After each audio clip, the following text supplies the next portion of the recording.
We're excited to continue the program with our Government University Industry Partnership Panel, which is sure to be informative and impactful. The discussion will explore how collaboration across sectors drives innovation, accelerates research, and advances shared national priorities. Moderating this session is Dr. Walter Copan, Fellow of the National Academy of Inventors and Vice President for Research and Technology Transfer at the Colorado School of Mines. Please join me in welcoming Dr. Copan and our distinguished panelists to the stage. Welcome.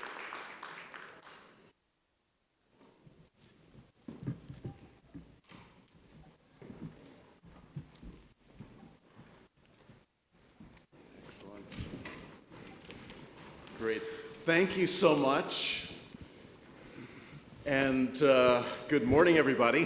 Good morning. It's such a pleasure to have you here and to have this amazing panel on government, university, industry partnerships, and we'll have some unique insights also on the role that philanthropy is playing.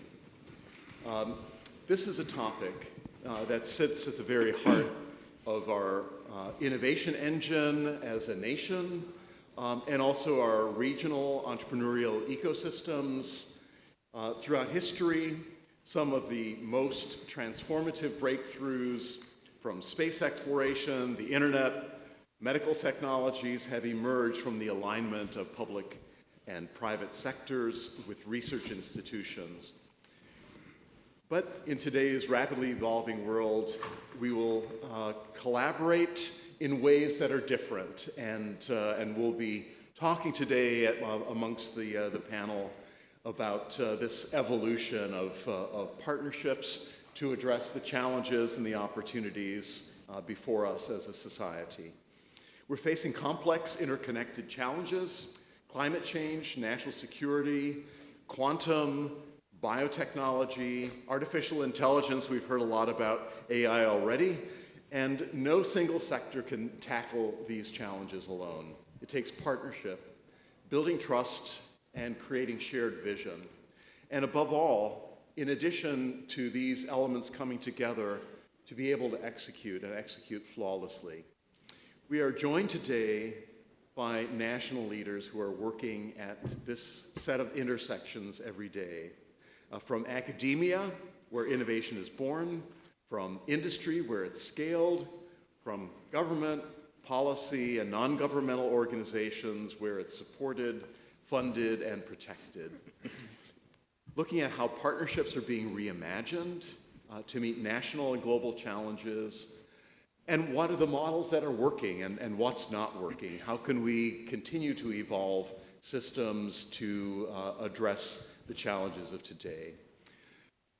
When Andrei was making his comments, he was talking about the importance of incentives and looking at how we align incentives, priorities, and missions to drive innovation that truly matters. So please join me now in welcoming our distinguished panelists. We have Dr. Darryll Pines, who is also a fellow of the National Academy of Inventors, who is president of the University of Maryland at College Park. Darryll, thank you for joining us. Thank you. Thank you. Thank you. We have next Michael Nestor, who is the board director of the Government University Industry Philanthropy Research Roundtable at the National Academies of Sciences, Engineering, and Medicine. Michael also comes from a background in industry, and as an entrepreneur. Michael, we're delighted that you're here with us today. Next, we have Chad Evans, who is Executive Vice President and Chief Operations Officer of the Council on Competitiveness, and a real national leader, and also dealing globally with competitiveness councils. Chad, thanks for joining us today. Sure. Next, we have Mark Peters, who is President and Chief Executive Officer of MITRE Corporation, Many of us also knew and worked closely with Mark while he was leading the entire National Laboratories practice at Battelle Memorial Institute, and a tremendous leader nationally in research and innovation. Mark, thanks for joining us today. And last but not least, our distinguished panel includes Andrei Iancu, who is also an honorary member of the National Academy of Inventors. He's with Sullivan and Cromwell, as many of us heard from him just before.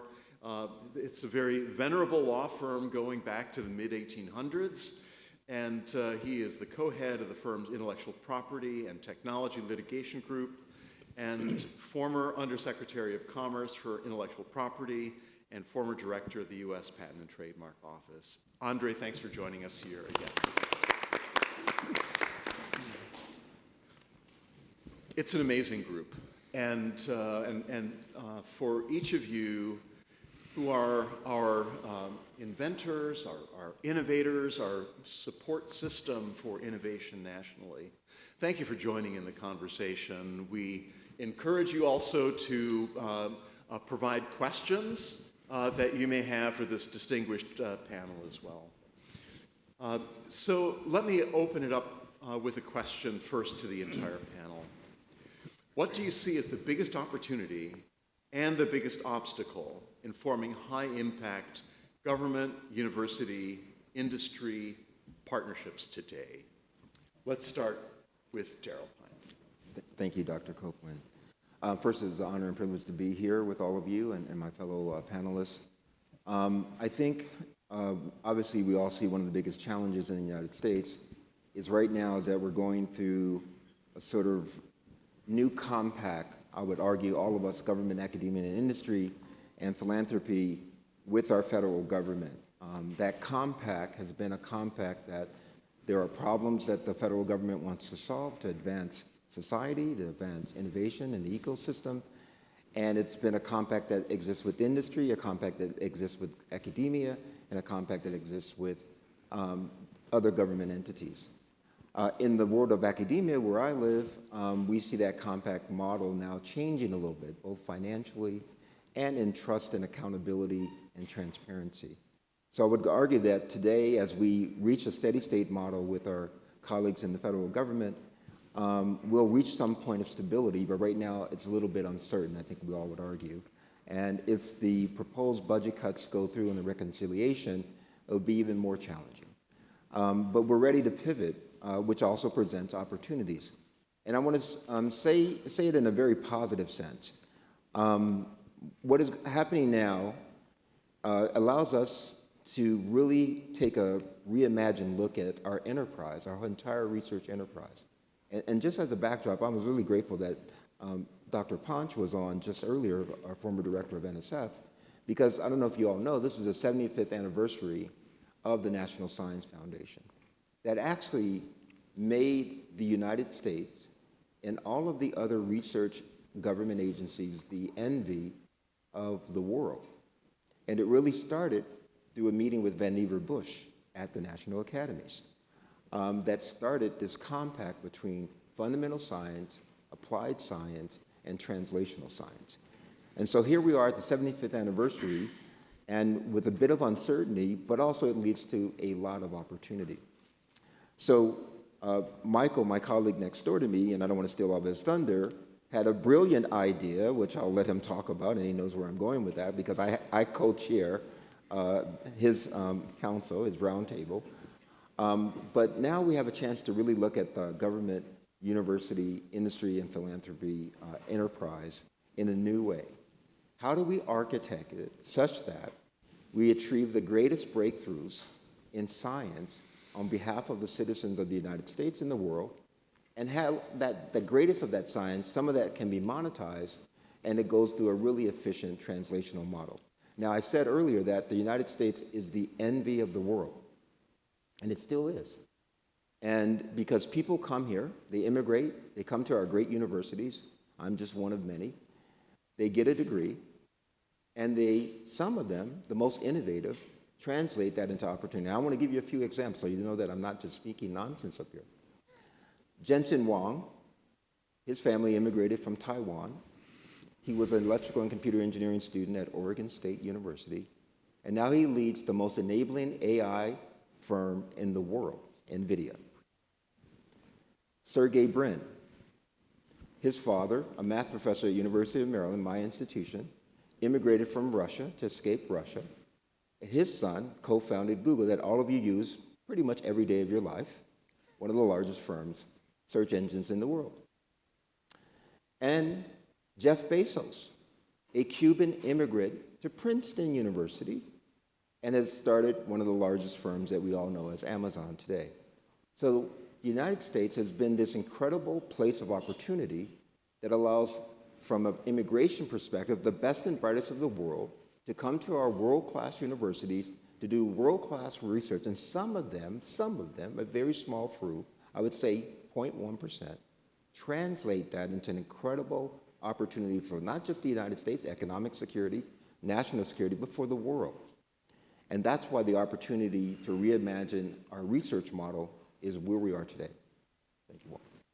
Thanks so much, President Pines. Michael, over to you. Great, thank you, and really appreciate being on this distinguished panel today and being with all of you this morning and leading into the afternoon to lunch. So yes, you did steal a lot of my thunder, but that's okay, that's expected. But I think that what Dr. Pines mentioned is really the important point here, which is how in this new landscape do we build positively? How do we think about the future? And I think there is a huge opportunity here. And I think this group in particular is well poised to take it because we're going from a model in which we have a very centralized sort of government top-down model to a much more decentralized, individual, ambitious, entrepreneurial model. And that provides a lot of opportunity. It's also extremely scary for a lot of folks. And so I think one thing, one call to action for those of you in this room is to think about how you can be ambassadors for the work that you do with folks that are in your ecosystem at the university, in the government, who have that entrepreneurial mindset, who have that innovator mindset, but are just unsure how to go forward and what to do. So I think that represents a huge opportunity. To come back to the philanthropy discussion, because I think it's very important here, we are seeing an increase in philanthropy funding work that's being done at the university level, especially when we think about basic science that has long time horizons that's extremely risky. However, it's important to say that philanthropy is not going to make up for the funding that exists currently at federal levels. So the question is, and the challenge for us is, how do we best work with philanthropy in a way that's going to get that funding up to a point where they can fund work close to what we're doing at the federal level? And there are some opportunities. So like Dr. Pines, let me give you some examples so you don't think that I'm just talking in generalities here. So I'm going to rattle off a few organizations that I think you all should take a look at and think about, one of which is the Novo Nordisk Foundation. So these are public-private partnerships that, for example, the Novo Nordisk Foundation was built between a private institution and a philanthropic arm to fund research that isn't directly related to the bottom line of Novo Nordisk's pipeline. And this is a way to build an ecosystem in which you get people engaged very early in industry so that they understand this entrepreneurial mindset. Another great example that we just heard, we were just on the Hill, Dr. Copan and I were on the Hill on Monday having a great conversation with our representatives, and one of the models that came up was the Lawrence Livermore Foundation. This is a great example of a federal lab, a national lab, that was partnering with a philanthropic arm to fund research. So there you have a government and philanthropic partnership. Another great example for you as well is FNIH. This is the Foundation for the National Institutes of Health. This is a public-private partnership in which the National Institutes of Health can go out and identify emerging technologies in health and science and fund it through philanthropic means. So the structures are there. It's now time for us to take advantage of them. And I think the other thing I want to mention as well to those of us here in the room is you all can be bridges to push the institutions to take advantage of them. So these things exist, but they exist only in the sense that they're there to serve those of you. It's up to you to then go to those institutions and say, hey, I'd like to do this, or let's work on a project there. And by doing that, you're pushing the institutions to build these new relationships. As you all know, institutions have their own momentum. It's often slow, and it's almost like a big tanker in the ocean, and it's kind of hard to steer those. But if you get enough folks trying to ask the same questions and do the same things, you can get that big tanker to sort of move a degree or two. And that's what we need in this new environment. Last thing I'll mention that I think is really important for, in a positive note, part of our conversation on Monday, is the idea of thinking about rethinking the relationships between government, university, industry, and importantly, philanthropy in the context of conflict of interest. Conflict of interest is a really important part of our system. It came out of the Vannevar Bush conversations, but we are in a new era in which folks need to be able to move between institutions very nimbly. And so I think at the national level, we need to have a new conversation around both philanthropy and what the concept of conflict of interest means. And let me give you a concrete example there. If I currently am at the NIH and I want to start a company, and I've got the technology, and NIH is very supportive of doing this, I have to give up my federal position to then go start that company. Well, what happens there? The federal government loses the expertise that I'm bringing to the table. I'm going to go into the private sector, and I may create something that may in turn actually compete with the federal government in the end. So wouldn't the federal government, our tax dollars, benefit from having that person go to the private sector, do something great, and maybe coming back to the federal government and bringing some of that knowledge back? So we need a system that's going to create a much more nimble transition between these institutions so that they're less siloed and they're more integrated. So I'll stop there. Great. Thank you so much, Michael. Chad. Thanks, Walt. Maybe I'll riff a little bit of what I've heard so far. President Pines introduced this concept of instability. We really are living, working, creating together in an era of unprecedented discontinuity and disruption in all dimensions of society and our lives. Just look at the global competitiveness landscape today. It looks nothing like what it did 5 years ago, much less 10 or 39 years ago when my council was created to deal with Japan Incorporated, the West German, what's that, export engine, and the security challenges from the Soviet Union. Those were in different spheres. Today we're in a world where that's all intermingled. Let's put it on the table. China is both an economic challenge and a national security challenge. It's commingled. But it's not just China. There are lots of areas around the world where we face significant challenges.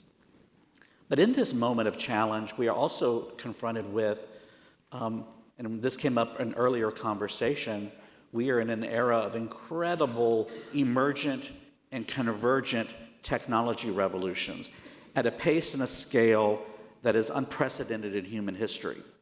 That will only accelerate and will only, in some sense, complexify our world. Hopeful that it will also supply some solutions.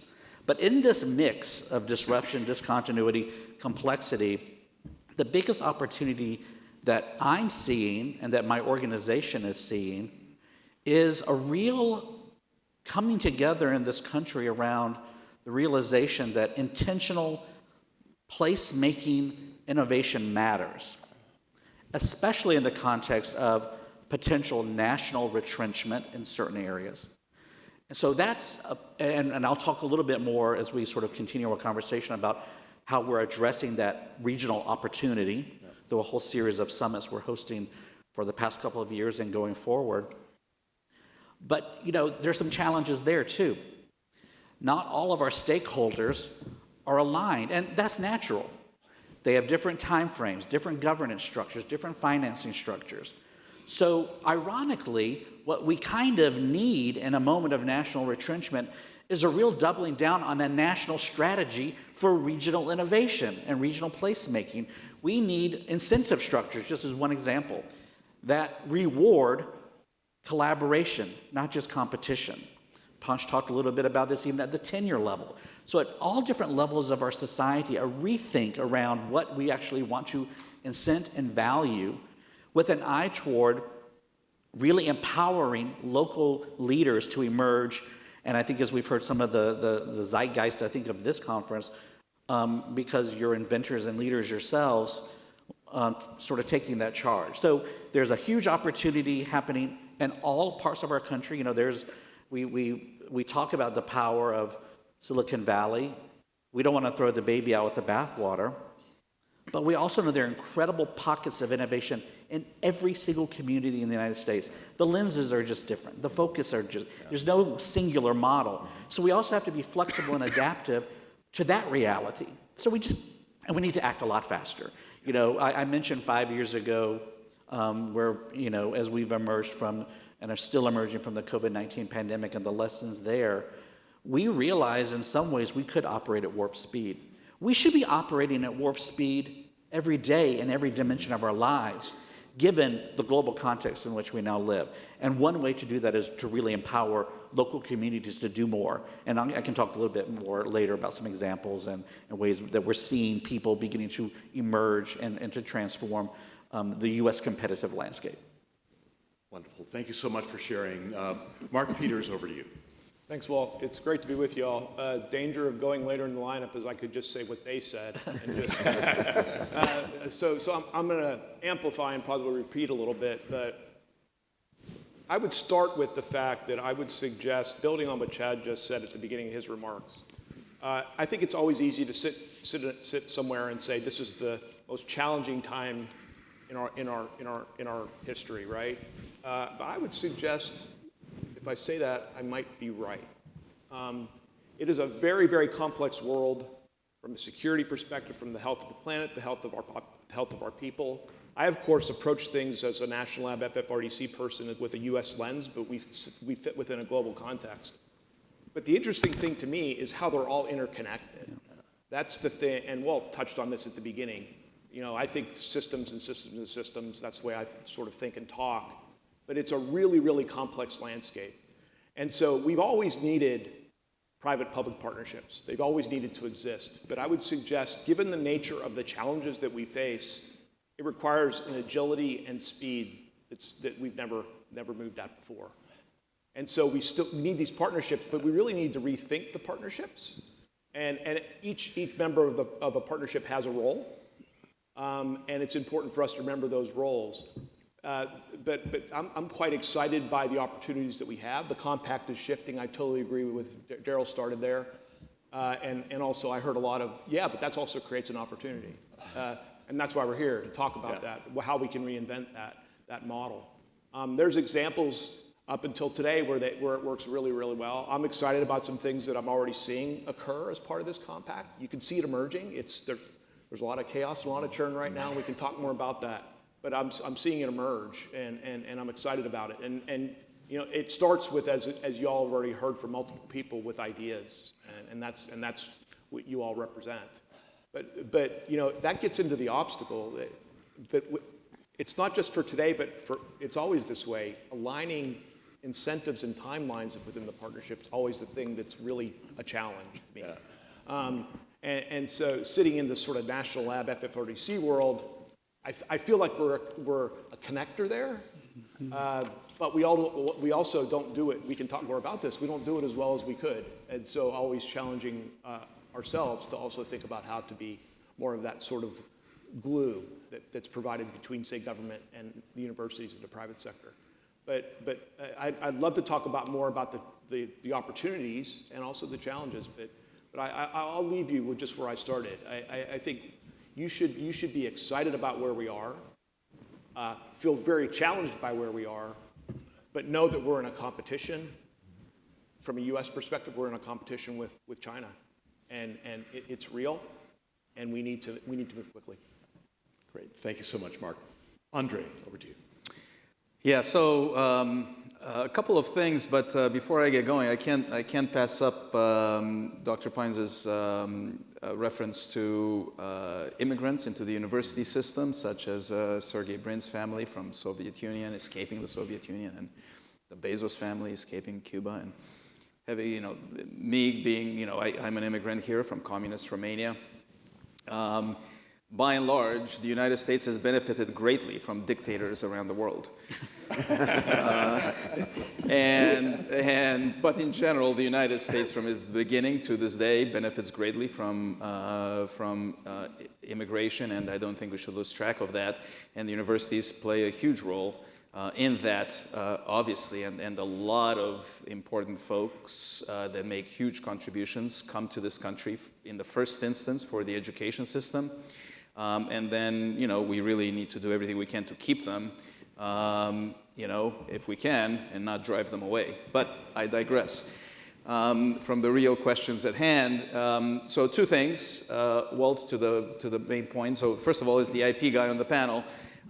In terms of challenges and opportunities, IP is the key. I mean, again, it's a tool. Everything my fellow panelists have said, I agree with. Yes, do everything they said, but don't forget IP, because without it, really, none of it will stick. Again, as I said in the previous, in a free market economy, none of the proposals and the actions will stick without a robust IP system that not just incentivizes the investment in that original innovation, but also the bringing that innovation to market. And it permeates lots of things, and you got to pay attention to the little details. In the last administration, there was an effort to effectively modify the Bayh-Dole Act, and that Walt and I fought greatly when we were in government in the first Trump administration.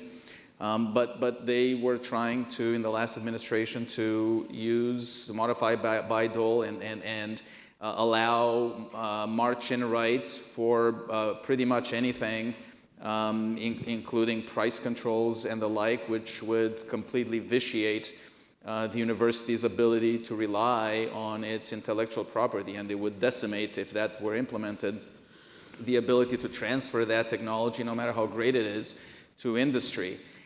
So those are really important things to watch, and I think the universities played a great role at that time to beat back that effort. But my main point is keep an eye on all of these proposals, that whatever we do, it has to have a strong IP component, and watch for arguments to weaken IP.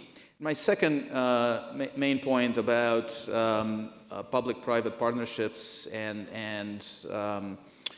the like, I couldn't agree more. We need to do much more of that. And look, innovation is happening around the country. But the reality is, the facts on the ground are that innovation, and in particular the bringing of that innovation to the market, to industry, is highly concentrated in the United States, highly concentrated in a handful of centers around the country, mostly on the coasts. Just as true.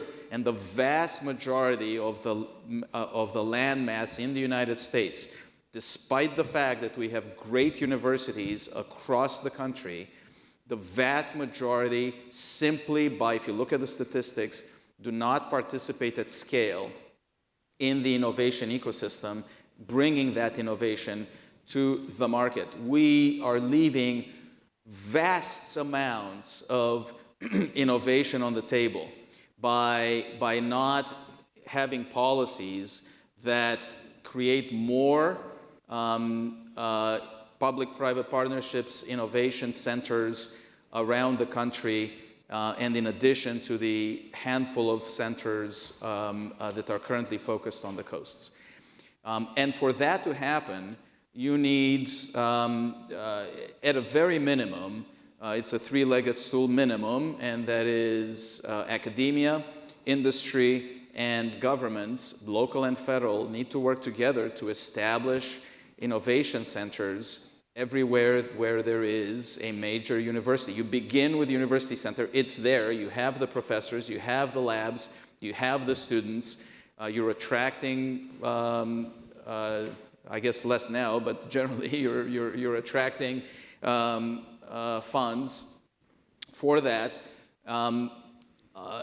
Keep it local. And to do that, you need a partnership with the local communities and local industries. And then a huge effort needs to be made to bring investment dollars, entrepreneurial dollars from the coasts to the local communities.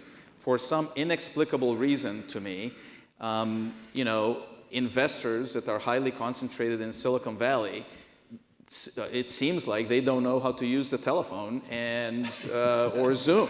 They have to have these lunches or breakfasts in person over napkins, so where they can draw their things and their business plans, because I guess that's what they need to do in person, in flip-flops and shorts, and they don't want to get on the phone or Zoom and learn what's happening at a university in Kentucky, for example, and I don't know if that's a good example, but whatever, it's somewhere in the middle of the country. So because they seem to be doing business very locally, an effort needs to be made to have local entrepreneurial shops that will invest local dollars into the local economy and the local universities. To me, that would be a huge boon to American innovation that would really scale what we are already currently doing. Andrei, thank you, and thanks already for these remarks, panel, looking at the role of immigration, the diversity of workforce that we need, cross-sectoral engagement, interdisciplinary connections, the role of public, private sector, government, and philanthropy. We talk about place-based and place-making innovation and ecosystems. We want to unpack that a little bit more, and also the role not only of academia for the future of workforce, but also federally funded research and development centers and their roles within ecosystems that in many cases are the magnets for talent and also the springboard for the technologies that the nation needs for competitiveness. In this time where we see actually the majority of technologies that are important for the future of the economy are being dominated by other nations, with few exceptions. And so it's a critically important time for the United States to get it right and to look at all these dimensions together. So President Pines, University of Maryland has been a leader in partnering with federal labs, including my former institution of NIST. Also working with technology companies, a lot of excitement around the future of quantum and certainly in biotech and pharma, so many other sectors. So what is your approach, University of Maryland, to sustaining deep and mutually beneficial partnerships across sectors? Yeah, thank you all for the question. A former president of my university, but also president of the National Academies, Dan Moat, gave me really 3 or 4 simple high-level principles that are the hallmark of any public-private partnership for it to be successful. Number 1, that when you make a partnership, that whatever the focus of the partnership is, that we're better together as a team, has to be a high mark, number 1. Number 2, that there's a value proposition for every partner in the partnership. That was number 2. Number 3, there's got to be some kind of equity, sweat equity, financial, shared resources, facilities, where everyone is contributing to the value of the partnership. And number 4, quite simply, we all know what it is. We must trust one another. If there's no trust, the partnership collapses. So that's true. These simple principles have been true in every partnership I've ever been involved in, whether it's with the government, with industry, academia, or with philanthropy. What I want to share with you is a partnership that Dr. Copan was a part of, because he was at NIST, that actually started simplistically and has evolved into a new model and a new compact for partnerships going forward. So if I showed you the MOU between NIST and the University of Maryland that was written in 2002, that had literally 1 page that said, the university, this is true, university, it looked like it was written on an IBM typewriter, to be honest with you, that said the University of Maryland and the National Institutes for Standards and Technology would collaborate on quantum science to advance measurement science for clocks and navigation systems. It was fundamental quantum science. It was simply a collaboration because we were close, physically in proximity, regional, towards Andrei's and Chad's point about a regional partnership. We had facilities at College Park, and of course, NIST has incredible facilities in quantum science and laser physics and photonics at NIST, but really it was just a collaboration. There was, however, one other unique aspect to it. Each of us had membership in the other's organization. That is, you had a faculty slot at College Park if you were a NIST employee, and College Park faculty had a joint appointment at NIST, which had never happened at that time about 25, 26 years ago. That little partnership has made our university and our region probably one of the strongest ecosystems in quantum in the world, and not just this country.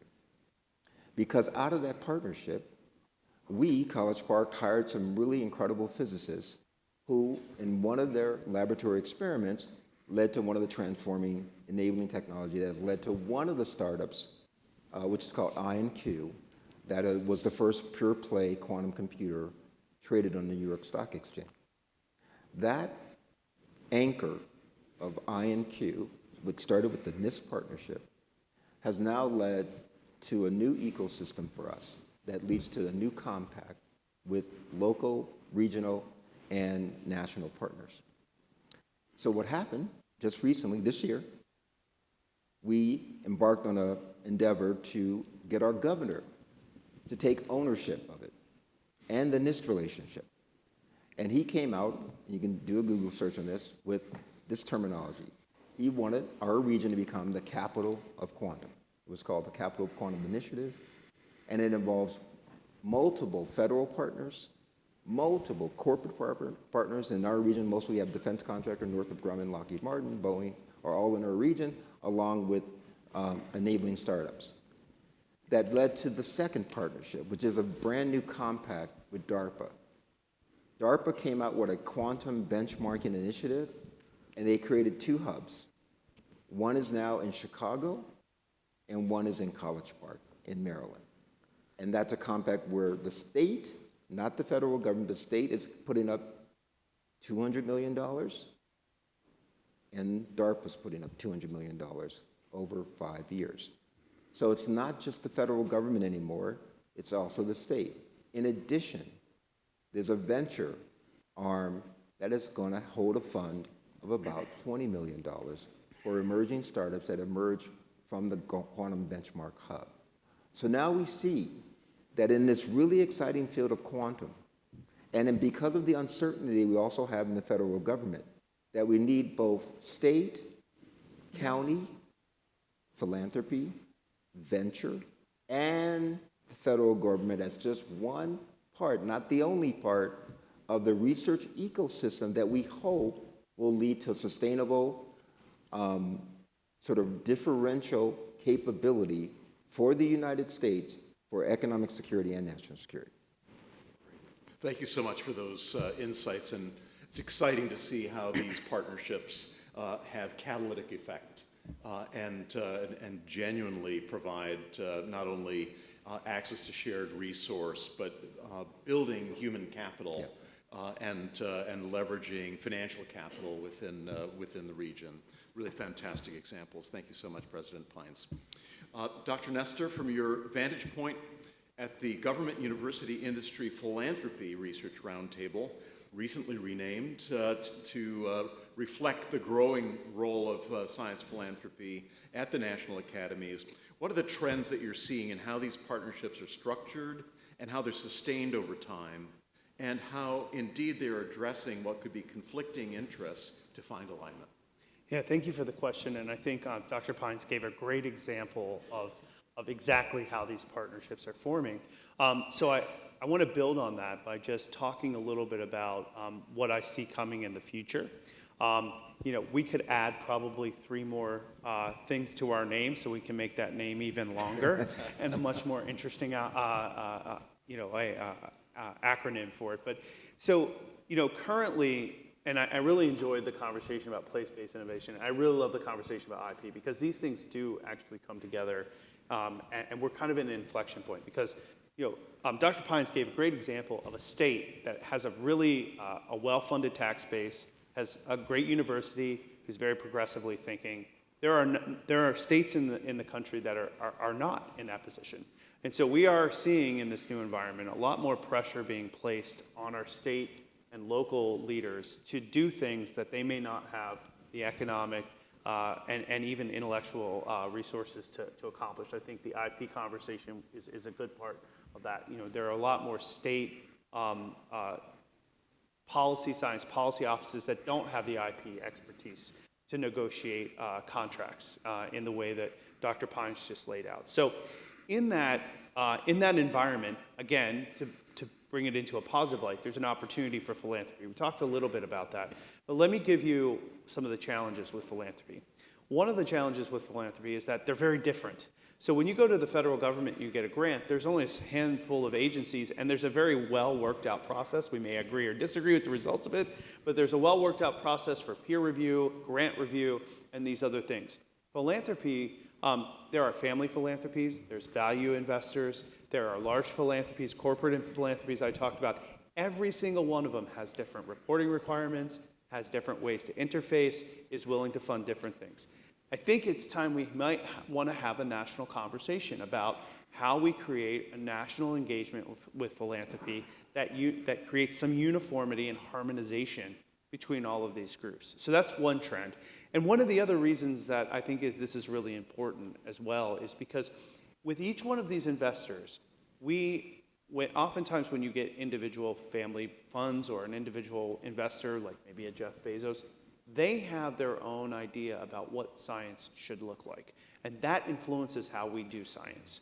So it is high time we have them in the national conversation so we can understand the diversity of those ideas and see how well they align with how we think about it at the national security level, local level. The other trend that I think is really important to point out is that we need to start really thinking seriously as a country about private equity. We need to think about venture capital. Venture capital is great. You had a $20 million fund, but venture capital has way more than $20 million.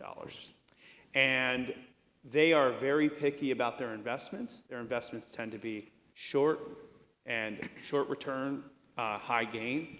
But the science we're talking about, quantum, is a great example. That is a long-term, risky project for the United States that's going to take 10 to 20 years to develop. And we need venture capital now at the front end to launch that, given the environment we're in. So how do we work on those relationships? And then finally, really interesting to me, and something we're thinking a lot about at GWIPR behind the scenes, is crypto. Crypto is going to be an increasingly important line of investment for science and technology in the US. We see that in the new administration. Michael Kratsios' comments on the gold standard science executive order reflect some of that this week. The interesting thing about Kratsios' comment that I want to propose to all of you is that in there, he makes a comment about using AI to negotiate conflict of interest. Mm-hmm. That is there to think about how we're going to deal with crypto. And I think it's high time for us to have a national conversation about what that means as well for the science and innovation community so that we can take advantage of the tremendous amount of capital that is just sitting there in the wings for us to move these big innovations, these big ecosystem building models forward. Great. Michael, thank you so much. And let me just ask the inventors and also the organizations in the audience, how many of you have either worked directly with philanthropy, science philanthropy, or that science philanthropy has directly funded your research? Would you raise your hands, please? Good. It's great to see that, and I'm expecting that at the 20th conference of the National Academy of Inventors, 6 years hence, that we're going to have even more hands raised because these trends are so important for the nation. Chad, from the perspective of the Council on Competitiveness now, how can you share some insights with us about partnerships driving regional innovation economies? And you've used the term placemaking. I'd like to hear you unpack that a bit more. How can these regional economies help the U.S. maintain its competitive edge globally? And are there models or case studies that you've seen that truly embody the best of cross-sector collaborations, those that can be scaled nationally and in some cases globally? Sure, Walt. See if I can unpack that a little bit. My organization is 39 years old. We're a DC nonprofit. We're a membership organization of CEOs, university presidents, labor leaders, and national lab directors. And for 39 years, we've been obsessed with what is competitiveness, what drives it. In the early 1990s, one of our founders, Michael Porter, of the Harvard Business School, really pioneered through the council and work around and defined for the first time innovation clusters. I spent 20 hours a day for 3 years sleeping under a desk working on trying to gather data from the National Science Foundation, from DOE, from DOC to create the world's first database to help us quantify innovation potential and capability. There's a whole cottage industry now that has been created of consultants around innovation clusters. But what our memberships has noted is a decided shift in what's happening globally and the impact of that, what that means nationally, regionally, and locally. And so we wanted to start a new conversation, a conversation that realized capital isn't the issue. We're a $30 trillion economy. We're a third of the world's GDP. To Michael's point, there's lots of money out there. It's how do we prioritize and incentivize and drive towards what we want at the end of the road. So let's put that out there. I'm not saying it's easy, but it's a lot better to be in the US with an idea than in any other country in the world with an idea. But we can still do a lot more to optimize the system. So we wanted to have a conversation about issues like that. So we created this thing called the Competitiveness Conversations across America. They're regional innovation summits. We're going across the country for the past 2 years. We'll do it for 2 or 3 more years. Intentionally staying away from the coasts, the 5 areas that are overemphasized, overfunded, over-assetted, because we do want to understand, to Andrei's point, how do we take imagination, drive towards some insight and ingenuity, come up with an invention, but that invention has to have impact in the marketplace. It has to innovate, to create value. That's what we're interested in. And there are lots of models and things that are happening around the country. And I think what's important is the point that Darryll mentioned. He mentioned the quantum examples. That was going to be one of my examples too, because it's so striking that in an era where there's a seeming federal retrenchment, people are beginning to think very creatively and differently about, you know what, I can get $200 million. It's not easy. I may not have won one of Ponch's tech hubs or tech engines, but I created a community that competed for one. Let's don't disband it. Let's actually grow it and learn from that experience. So I'm actually very optimistic about, yes, not every region of the country is going to be the next Silicon Valley, nor should it. But I feel like, to Andrei's point, I completely agree. We are under-optimizing our system. So the opportunity space is to actually optimize for a society in which innovation is ever pervasive, ever accelerating. Placemaking is about that. It's about being intentional in that pursuit and not just letting it happen. I'm not calling for an industrial policy, but let's also be frank. The United States has an industrial policy we always have. It's called the Department of Defense and every other thing associated with that. Let's learn from that and actually compete in a very different global marketplace. But let's also begin, and I agree with the point about keep it local. But let's also, and I know this wasn't intended, but let's not turn our eyes away from the global. And I'll give you an example. Back to sort of this Indiana-Illinois innovation corridor, which is pioneering everything from chips to qubits to molecules. The heartland's amazing in this country and what it will produce and what it will continue to innovate around. One area, feedstock for the future of biomanufacturing and the future of a bioeconomy that's projected to triple or quadruple just in the next 5 years. The United States should lead in that bioeconomy transition. There's a lot of interesting recommendations out there from Senator Young and others. My council is going to be pursuing some major work in this area. But what's interesting is you look at that heartland, you have a company like Primient producing feedstock. It's co-located to, it's a pretty good university, Purdue, I've heard it's pretty good, with a lot going on in the bioengineering space. And where does Primient get its $400 million big investment to really scale to the next level? A company called Sustainium, which might be headquartered in the United States, but is actually a joint venture of a Brazilian and a Japanese company that's bringing that capital abroad to Lafayette, Indiana, to power an entirely new economy. So yeah, it is about keeping it local, but it's also like, you know, making sure tap those global streams as well. So those are some points, I know I'm rambling. And then one other final thought is around IP. I couldn't agree more.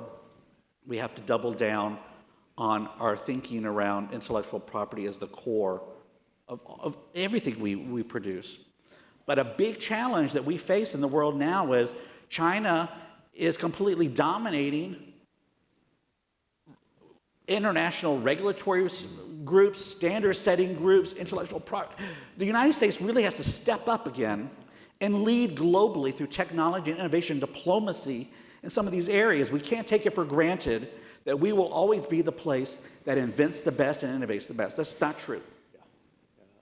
Thank you so much, Chad, and thanks for doubling down on the intellectual property topic.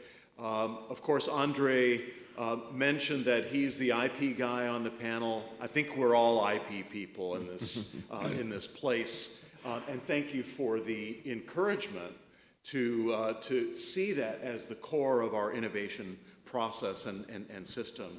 So I'd like to turn next to Mark Peters. Mark, MITRE Corporation operates in a very unique way, a unique role. It's a federally funded research and development organization. It's an FFRDC that also manages FFRDCs, supporting national priorities.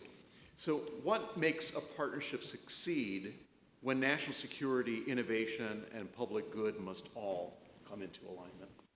Well, I think to that part of the question, I want to give a couple examples as well. But I would say because of the interconnectedness of the challenges, Walt, and because these system challenges, they naturally have to address security, public interest, and it all requires science and innovation, right? I think we can all agree on that. So you naturally have to address all of them. There's sometimes tension, but generally I would suggest to you that if you're doing something that makes sense for national security, it's going to make sense for economic security, makes sense for energy security, So generally speaking, I think it's not straightforward, but we address it in the nature of the way we attack the problem, is what I would say. But what I also want to emphasize is I'm going to try to knit some of this together a little bit. I'll also say that we're part of the council and also part of what Michael represents. So all of us up here engage in this on an everyday basis. So listen to these two very carefully because they can mean a lot of really important conversations.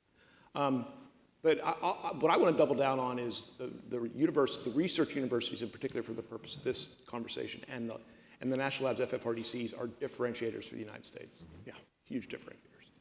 If we're serious about continuing to maintain that, you've heard it already, we better keep investing. That's the first thing I'm going to reemphasize. I can't not say that in front of this audience. But I do want to talk about building on this sort of place-making.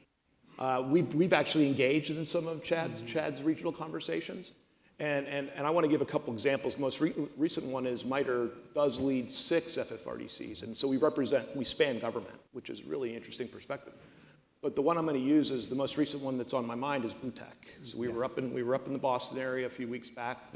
Deborah and Chad convened a conversation, and we were able to bring forward our model for how MITRE. We're a spinoff of MIT and Lincoln Labs, so we've got a big presence in Boston and New England, and how we're partnering in the maritime Blue Tech space. Think transparent oceans, think clean oceans, think fisheries, think all the things that happen with the oceans there.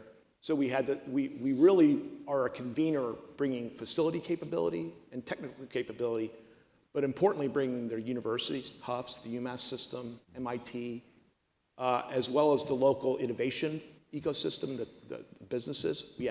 We bring together the governors, we bring together the mayors, and MITRE's this really interesting convener.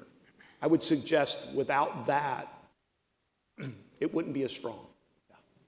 When I look around the nation where, and now I'm going to go to a bit to previous life, excuse me, when I was at Patel, where you find a successful innovation ecosystem at a regional level, if there's a lab involved, it's always stronger. Yeah. And so with Patel, I mean, you and I had the experience, you still have the experience at NREL. I was with you there, with the way that Patel works with Colorado School of Mines, CSU, and Colorado Boulder. The way that since we're in Georgia, the way that Savannah River, we work with Georgia Tech, South Carolina Clemson, and South Carolina State. But intentionally bringing together universities and laboratories with the innovation ecosystem to push it ahead. And so I would suggest to you, not a requirement, but if you want a successful ecosystem, think about how to leverage a national lab of an FFRDC. Yeah. Well said, and I think a lot of these examples are also speaking to the future of workforce and how the laboratories, the university partnerships with the private sector as well as with public sector research organizations prepares and inspires the future of workforce. And as we look at every sector that's important to the U.S. economy, you speak with the leaders of those sectors, it's all about how do we get the right people? How do we get the kind of leadership, the kind of technical talent that brings the breadth of capabilities that are necessary for success? The attributes of business acumen, the attributes of entrepreneurial thinking, but also the ability to take problems and convert those into solutions, into genuine opportunities. And we've heard some great examples, including from our host institutions here in Georgia, about the approaches that you're taking to prepare the future of workforce, the future of innovators, and it's just wonderful to see in this ecosystem as well. Andrei, let me turn over to you next. Whether it's intellectual property policy, whether it's incentive structure, regulatory clarity, how can the government and the policies of the government better enable partnerships to thrive in the United States in the future? Yeah, thanks, Walt. So, first of all, just to echo what the rest of the panelists said, I love the focus that you all have on growing the local innovation centers and creating those local partnerships.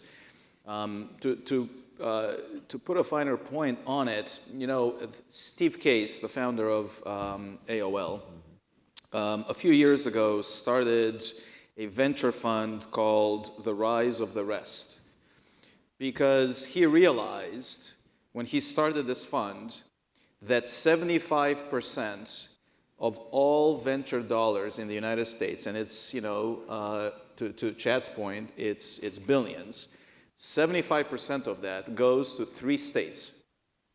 Think about that. 47 states have to divvy up the remaining 25% of venture capital funds. What's interesting about the Rise of the Rest is that, you know, Steve Case started it, but the first person who ran it was a fellow named J.D. Vance, the current VP of the United States. So he is familiar with this issue, and you know, maybe there's an opportunity there. But the main point is, so much more has to be done to bring venture capital dollars locally, geographically, and it's not a zero-sum game. In other words, just because you bring venture capital dollars to one of the other 47 states doesn't mean you're dislodging dollars from California, for example. This creates exponential growth. Innovation begets innovation. Startups, successful startups create additional local startups and support ecosystems. And this is really the formula for growth in the United States. Innovation is also very concentrated demographically in the United States and venture capital dollars. Only 13% of inventors named on US patents are women, for example. People of color are in the single digits, and if you measure by patents. Venture capital dollars, only about 3% of venture capital dollars go to firms that are owned solely by women. About 18% go to firms that are owned by men and women. That means about 80% of venture capital dollars, 8 out of 10 investment dollars go to all male firms. I mean, the concentration is unbelievable. We, both geographically and demographically, we are leaving huge untapped resources on the table in this country. And as I said, both demographically and geographically. So that really needs to be addressed at the highest levels of the national policy, but also it's got to start locally. And I can't think of a better place to start than the local institutions, as I've said before. And you guys all do an amazing job on that. From an IP policy perspective, all this interrelates, but IP laws, as we've discussed, have to be simpler in the United States and more clear. We get, because without that, we just simply do not have the collaboration that's needed, and it's backed by the rule of law. So look, there are pending bills out there that would go a long way to clarify the laws. We don't need to spend a lot of time on them, but as I mentioned in the first panel, for example, in the United States, you can't really enforce a patent to exclude the infringers, which is the most fundamental definition of any property right. You cannot own a house if you cannot keep the intruders out. It's not ownership. You really don't own anything if you can't keep people who you don't want in, you can't keep them out. And we've lost that right in the United States. There's this one-sentence bill out there called the Restore Act. It's bicameral, bipartisan, that would change that and bring us back to where we were. So there's a few things like that they're not all that complicated, that we can really get behind and make the IP system in the United States significantly better. Thank you. This panel has shared a lot of great insights already. And before I go to any additional questions, I'd like you to reflect on what you've heard from each other and have a chance to respond. Andrei, you've given us some real thoughts here on kind of the future of policy and policy drivers that can enhance not only intellectual property protections, but also collaborations. What have you heard that you really want to respond to? I actually want to just pick up on what you just said, Andrei, about the venture capital, because I think this is you brought up a really important point. We do have a very uneven distribution of capital regionally across the country. So maybe a question, given that you're here, have the opportunity to ask you a direct question is, have you been thinking or have you seen good ways to incentivize capital to move from the coast into other areas of the country where there's a lot of innovation happening? I think we talked about the Midwest being a really interesting place for biomanufacturing. How do we create incentive models to get away from the hype cycles where venture capital typically sits, and to get away from the short-term, quick return investing where venture capital currently mostly is? Do you have any thoughts on that? I'd be kind of curious about that. Well, look, I'm not the expert at this at all, but I have, and when I was in government, I did see several models that have worked. There are a couple of cities around the country that pulled themselves up by the bootstraps and established innovation ecosystems where it wasn't that robust beforehand. Austin, Texas is an example of this. There are a few others. And it really does take local, again, institutions, academia, some industry, and local politicians creating local incentive structures for the local innovations to stay local and the local dollars to stay local. And then that grows from there. The other model that I've seen is actually institution-based, university-based, where some universities will start and maintain a robust innovation fund. And the university seeds it, and really, I'm absolutely not the expert on this. You know, we have a university president here on the panel and such, but the university seeds it, and then it uses its alumni network and so on to attract dollars into that investment fund. And again, it's just a seed, and then that begets local investment into, again, to keep local innovation and local dollars local, to start that, you know, to move that startup from the lab into the market locally, as opposed to opening up their office in Silicon Valley, for example. And I've seen that model work as well. Yeah, yeah. Darryll, anything to add there? I think Andrei said it very well. I think it sort of also supports, you know, former NSF Director Ponch's sort of very famous quote, which is, you know, innovation anywhere is opportunity everywhere. But you got to get the venture capital to support it, because the ideas are everywhere in our country. And so I really embrace that philosophy from Ponch. And I think, you know, my general statement to the audience is that realize that the research enterprise of the United States is really intertwined, probably more than ever before. And even though the compact with the federal government is changing, it doesn't mean that we can't adapt and move to a new model. And more importantly, we all know that going forward, the National Academies have shown this over and over through many publications and through scholars who do research on breakthrough science, and that it involves academia, government, and industry, and collaborations across the enterprises that accelerate the breakthroughs that may lead to translational opportunities. We know that to be true. We see that in the citations of the research, and it's all because of the collaboration. So we need to collaborate. Maybe just 2 quick points. One, to come back to something that Mark mentioned. I'm at the Council on Competitiveness, so I fundamentally believe about differentiation. So local communities need to find what differentiates them. Look at Boise, Idaho. You know Boise better than me. Boise is the most geographically distant city from any other but it somehow punches above its weight. Why?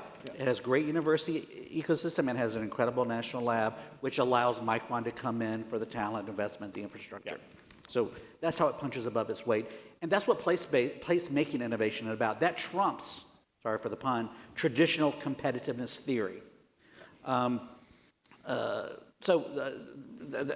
the main point I wanted to make. The other is, I'll steal from Daniel Diermeyer from Vanderbilt.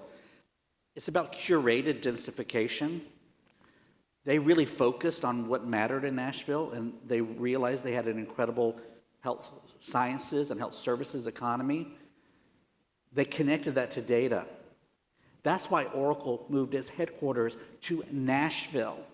That was an intentional place-making strategy to curate a particular strength that would attract one of the world's largest companies away from California, away from Texas, to Tennessee.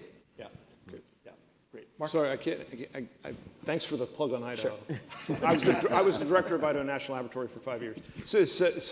So what I would build on there is what was the secret sauce? It was in part also. There was a governor who had a vision for how to bring it together. Totally. The previous governor and the current governor, who was then lieutenant governor. Yes. So it took two governors to get us where we are, and it continues to build. But it was also a set of universities that were incentivized to work with a national lab. Yeah. They saw it as an opportunity, well, to your point about workforce, and building their research portfolios and building their impact. And it has actually attracted some investment because of it, because they start to see, but then Boise becomes this really interesting, exciting place. Mm-hmm. And I'd like to think that it's back to this. There was a national lab involved. Sorry for the plug, but there was a national lab there. There was a part of it. Was. Yeah. I mean, that's a good point too. With mentioned early on with the Lawrence Livermore National Lab and how they have a philanthropic arm now. Yeah. So I think what would be really interesting to see is, especially with you and the work you do with the FFRDCs, how can we build more philanthropic capabilities into our national lab system so that they can be hubs of regional innovation, because they have a unique mix of thinking about the local ecosystem, but also the national security implications. So to come back to the venture capital philanthropy piece of this, one challenge for that is that philanthropy is everywhere all the time and does not think about national security questions, does not think about how to, to best regionalize something, create regional density. So I think the national labs could play a really unique role in being, like you mentioned before, I like the concept of a convener to bring those different forces together. Just very briefly, just so you know, so during the first Trump administration, the Department of Energy established the capability for all the labs to have foundations. So they are slowly but surely Getting there. NREL has one, INL's building one, Livermore already has it, Berkeley has it. So you're all 17 will eventually probably have a foundation, which I think will help scale. And these are parts of regulatory improvements that Andrei and I worked on while we were in office then. Adam, let me just ask, are there questions from our audience that we can pose to this distinguished panel? Yes, sir. First topic is on collaborations and partnerships and the impact of PTAB. For clarity here, PTAB being Patent Trial and Appeal Board. This question is for the panel, but is specifically pointed to Andrei. What are your thoughts on the impact of PTAB to the current landscape of intellectual property, and what suggestions do you have for improving the dynamics of PTAB going forward? Thanks. Great, love it. Very specific question. So PTAB is the Patent Trial and Appeals Board. It was an administrative tribunal established by the America Invents Act in 2012 to look at the validity of a patent. The idea was that it would be a cheaper, faster alternative to district court litigation. Well, what's happened since then is that instead of cheaper and faster alternative, it is more expensive, slower, and duplicative proceeding. It's 3 out of 3 in terms of goals and accomplishments. I believe that, look, whatever the goals were for the PTAB, to have this different way of looking at the validity of patents, it just simply, it hasn't achieved that goal, and it has harmed the enforcement system. It's making enforcement of patents more expensive, more difficult, and it takes a longer time, and that really diminishes the value of intellectual property, and therefore in the end, the value of innovation. So there already is, and has been from the founding of this country, a way to challenge the validity of the patent. And that is in an Article 3 independent court. It is part of an infringement case anyway. We don't need to have a duplicative system that does exactly the same thing at the same time, adjudicating the same issues between the same parties. So if folks want to keep the PTAB, and I understand the arguments for keeping it, then it's got to be a true alternative. Okay, so it's instead of, not in addition to, district court litigation. And they got to pick. The challenger has to pick. Do you want the validity to be decided by the PTAB or the court? Not both.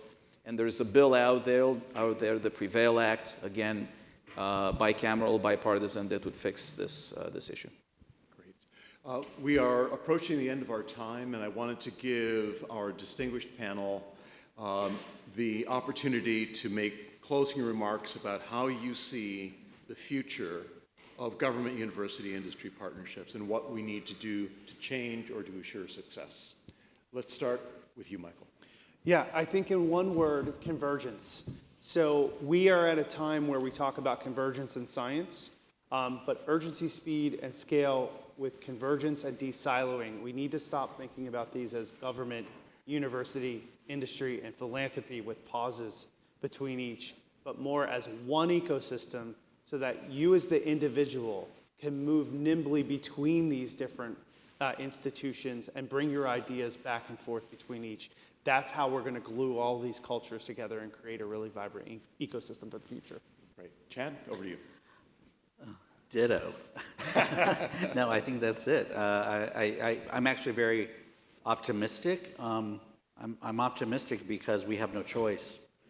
And when the United States has no choice, we seem to find a way. But these partnerships will be critical for the size and the scale and scope of the challenges we have to face as a society. No single institution or sector can go it alone. So let's just focus on that. Let's connect and converge. Yeah. Yeah, great. Mark? I would say continue to invest in our R&D base. Never forget that. Long-term basic research to applied research and development.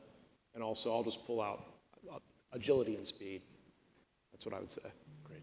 Andrei, last word. Truly exciting times ahead. America is an incredibly innovative country, and that permeates industry and academic institutions. We just have to make sure that our laws are clear, our incentives are placed appropriately, and if we do that, we will enable cross-collaboration between institutions and industry, as well as across countries. But for that, again, robust intellectual property laws are key, because that is the currency of all that innovation that allows those collaborations to take place. Great. Wonderful. Thanks to our panel. Let's give them a hand.